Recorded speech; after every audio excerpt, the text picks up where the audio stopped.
So yun po guys, and magandang araw po ulit sa lahat, especially po sa mga charity viewers po dyan ng PB Team at sa lahat po ng sobrang nagmamahal kay Krishna, Peking Koreana at kay Sir Paul Pugong Biyahero. So another topic po yung pag-uusapan po natin, mula pa rin po ito sa naging live po ni Krishna, May 13 po ng tanghali po yata yan or hapon.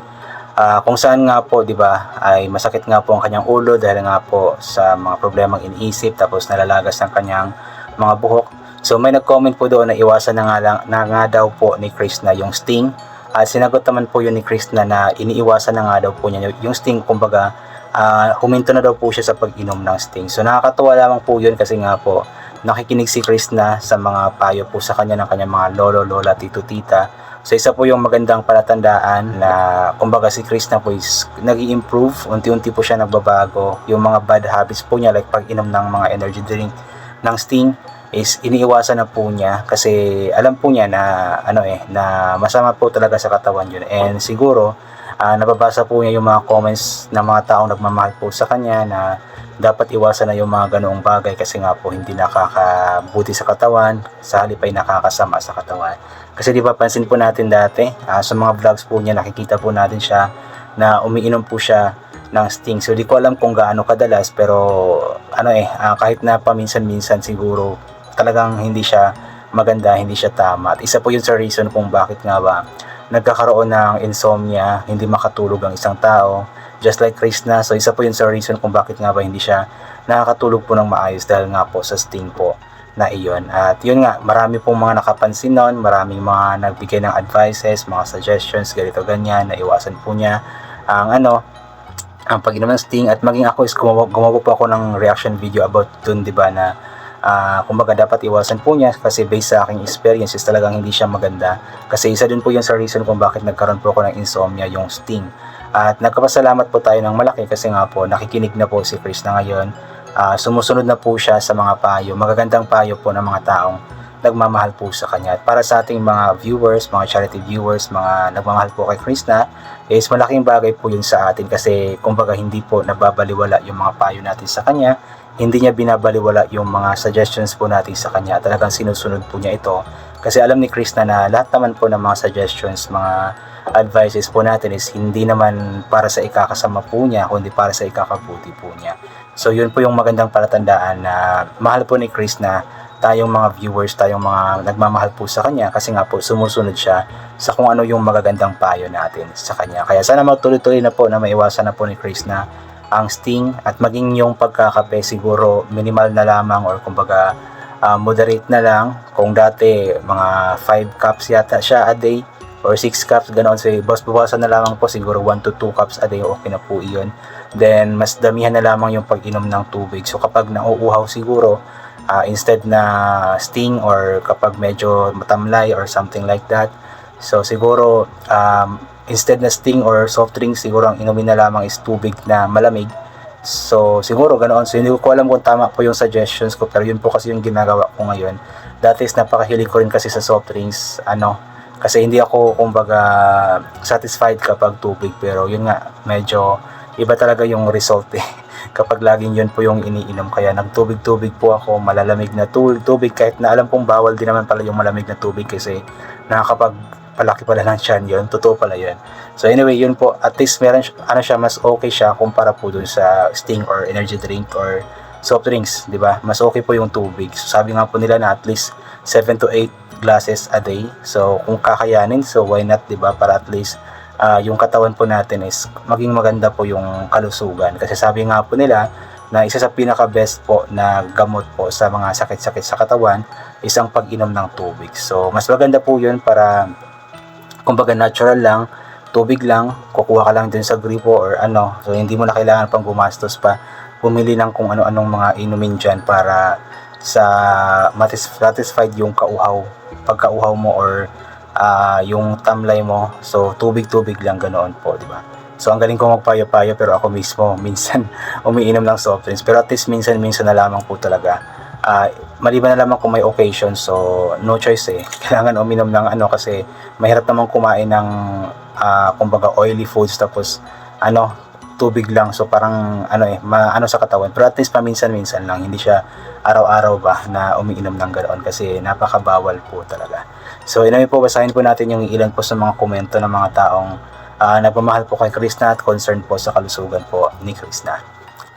Ito po, munahin po natin mula kay Lynn. At iwasan ma-stress kasi nakakalagas din ang buhok. More drinking water. Lagi iwasan mo mga colors drinks. Malalamig nakaka-apekto rin yan sa paglagas ng buhok mo.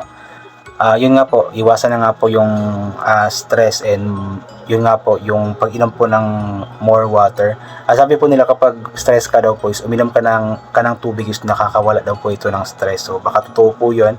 Susubukan yun ni Krishna, and bawal or iwasan daw po yung mga colored drinks na malalamig, like siguro yung soft drinks, mga energy drinks, siguro yung ibig sabihin ni ma'am dito, para ano daw po, kasi nakaka-apekto daw po talaga yun sa pagkalagas ng buhok. So at least sana mabasa man lang ni Krishna yung mga comments para at least masunod po niya kung ano ang tama niyang gawin. So kahit na kumbaga nagpapa-check up na po siya, may mga gamot na po siya, so hindi naman magiging effective yung gamot kung yung mga bawal ay ginagawa pa rin, diba? So mas maganda yung may gamot ka na at sinusunod mo pa yung kung ano yung bawal, para at least, diba, yung health po talaga is mas magiging okay. Remy, ayan, wag mo nang isipin yung problema, stop drinking Sting, ingat ka lagi. Yun po, nag-stop na daw po siyang mag-inom ng Sting, so hoping na tuloy-tuloy po ito, na hindi na siya uminom ng Sting or Cobra or anything na energy drink. Then yung soft drinks is iwas-iwasan na rin, siguro paminsan-minsan na lang, para at least yung yung health po talaga is maging okay po, kasi mahirap po magkasakit sa panahon po ngayon. Napakamahal po ng mga bilihin, napakamahal po ng mga gamot, napakamahal magpa-ospital, kaya iwas-iwas na lamang po sa mga bawal po sa katawan. Juliet Maya, Krishna, kumusta? Sorry na huli ako dahil busy si nanay mo may ginawa. Ang bilin ko sa iyo, huwag mo na uminom ng energy drinks. Sana God bless ka ni God lagi. Pag di kita makita, miss kita nakita, love you always. Ingatan ang sarili mo, na dito kami support sa iyo. Grabe, dami yung nagmamahal kay Krishna. Yung mga payo po nila is talagang para sa ikakabuti po ni Krishna, just like si Ma'am Juliet Maya, na talagang namimiss po niya si Krishna palagi kapag hindi po ito napapanood sa mga vlogs or kung wala itong uploads na vlog. So marami pong ganyan, majority po sa mga supporters ni Krishna is ganoon po talaga, lagi namimiss po si Krishna. Mary Fee Antoy, hi Krishna, kumusta ka na? Stress ka kasi kaya nalalagas ang buhok mo. Mag-vitamins ka, Chris, para makatulog ka ng maayos.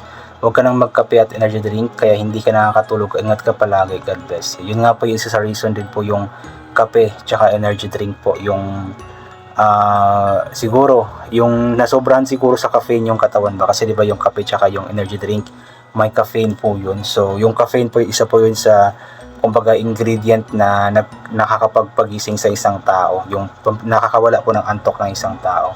So siguro nasobrahan po siya sa ganoon kaya nahihirapan po siya lalo na matulog dahil nga po nasobrahan po ng caffeine ang katawan. Maya Buntuyan, dahil Krishna, huwag ka nang uminom ng energy drinks at sobrang kape, ang makatulog ka kang maaga. Para tumaba ka ngayon, eat healthy foods. Ang nangyari sa buhok mo ay stress lang, paying attention at matulog. Yun nga po, sa stress po talaga yung pagkalagas po ng buhok po niya. Siguro sobra na po yung stress na kanyang nararamdaman, kaya yung mga buhok po niya is nalalagas na nga po.